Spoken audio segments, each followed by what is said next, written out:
All right, Rob G, man, this is Deion Sanders, kind of been MIA for the last 3 months or so. He popped up at the Big 12 Media Day. We got to see him there a little bit. But he's been on and off. You see him a handful of times. He might do something on social media. But come to find out, on a serious note, he had been dealing with bladder cancer. Now, this is where, correct me if I'm wrong, Rob G, this is where it gets sketchy. Some reports are his bladder was removed, period. Others are some of his bladder was removed, right?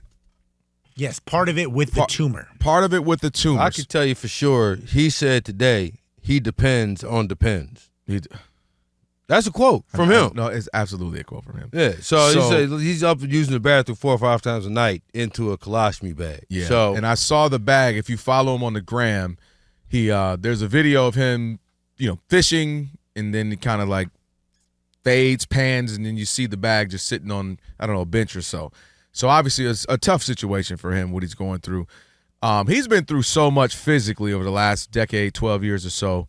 He had it was a staph infection. He had infection in his leg after getting some foot work done, to the tune of where he's got kind of rough legs, scarred up legs, and then obviously he's missing toes on his foot.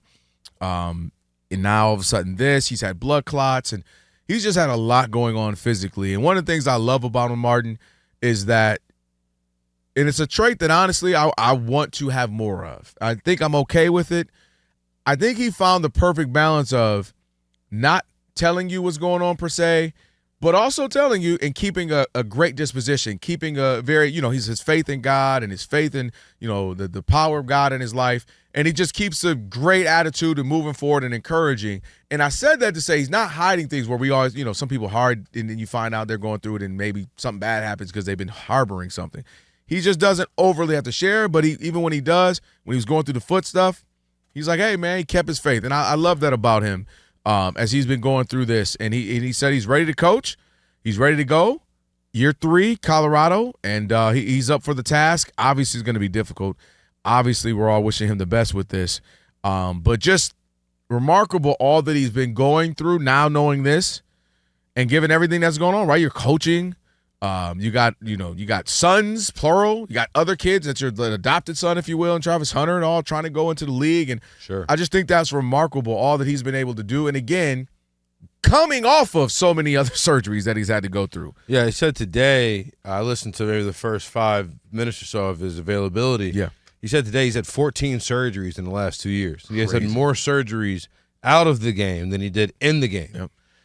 Which is generally works in reverse for most NFL players. You're going under the knife while you're playing as opposed to after the fact.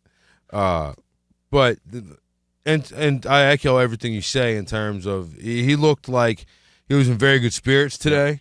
He looked like I think to your point of he keeps his faith and so on. He also does a good job of presenting a very strong front in moments like this. Yeah. And I think, not to go off on too far of a tangent, but a lot of people who are 20 years old or 25 and under could take note, and you don't have to post everything, every single step of the way. Week here. Yep. And I think that's something that we see a lot out of a lot of people who are younger and have grown up on the internet.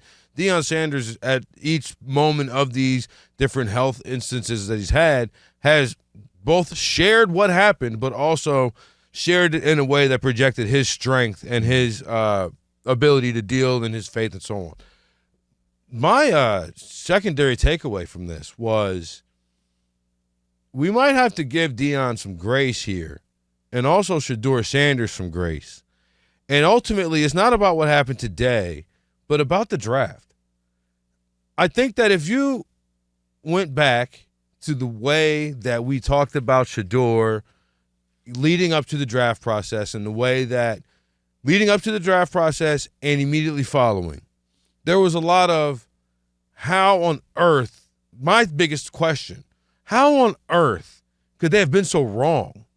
They're not having that day one draft party if he thinks he's a 5th round pick, right? That's Deion Sanders knows enough to know about the optics of what this looks like. If your son's not going to be drafted for 72 more hours, you order the catering for Saturday afternoon right, instead of Thursday night. But, and I have no reason to believe he's lying, but what Deion said today was, I was essentially lying to my kids, telling them that the reason I was going to the doctor so much was for my feet, right? Because I wanted my boys to focus on their once-in-a-lifetime opportunity to make it to the NFL and play at a high level. And so 14 surgeries in 2 years, dealing with all of this offseason. He just recently, he's still got a colostomy bag and is going to the bathroom 4 or 5 times a night, tells me that this is not something that was resolved months and months ago. This was something that resolved weeks ago, right? And may not even be all the way resolved. Right? They say he's cancer-free, but obviously the post right, all of and that. he's not all the way resolved. Right. Resolved is probably the wrong verb to use. But to me, it's like I came on these areas and was like, how could Deion Sanders, one of the most plugged in, who can seemingly just go through his contact list on his iPhone and hire the next assistant coach of Colorado, because all of them played football, all of them Hall of Famers. Right. You want to name Michael, you name it, can go get on the sideline. It's a Hollywood Walk of Fame. Right. On the sidelines of Colorado. How could he have been so off about the way the NFL felt about his son? Because I always thought that Shedeur was probably a second or third round pick that then got drafted in the 5th round because he failed the interviews, right? He failed the job interview part of it. Well, now I have maybe a little bit of a better understanding as to why the perception seemingly out of Boulder and in the NFL was so wide. Deion had a lot more going on than just getting his sons ready for the draft. Yeah, I mean, he might have been for the first time disconnected, or I mean, listen, 2 things can also be true. Or, well, I don't know exactly your take on it. Or my thought still being, because of the interview fail, because of Deion being so much, and because of how NFL sometimes feels about backup quarterbacks and guys who are going to be the circumstance around them, the pomp and circumstance, I don't want that around. Hey, if I'm not going to play this kid for another 2 years, 3 years, I view him as a backup, a 3rd or 4th round pick, ultimately would be a 5th, then why do I want to bring him, his fanfare, his X amount of millions of followers that I'd have to deal with? Put him in. People who might come to the stadium, and obviously his father, what y'all doing, baby?